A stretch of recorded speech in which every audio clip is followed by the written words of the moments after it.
Yes, I hope you're doing well.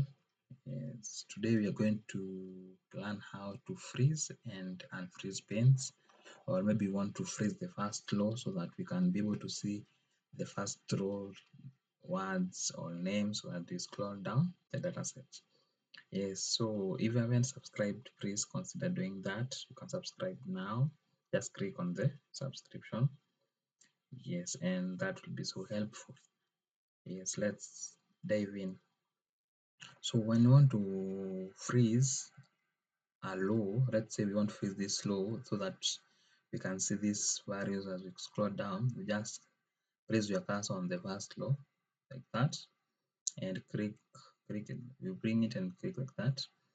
When you click it like that, you will come to the view button here.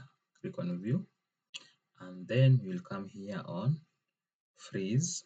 You click freeze panes and click here, click panes, and then we will say freeze top row because we want the top row to be frozen, okay, like that.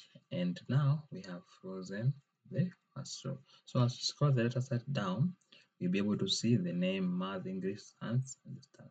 So let's see, for example, scrolling down, you see it's not, we are able to see the name, the math, the English, science, and history.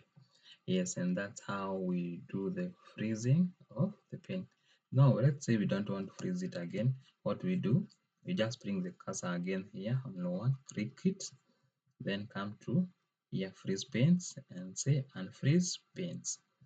So we scroll down, it won't be visible, you see the changes? Yes, so that is how we do that. Yes, please subscribe and thank you so much. See you in the next video.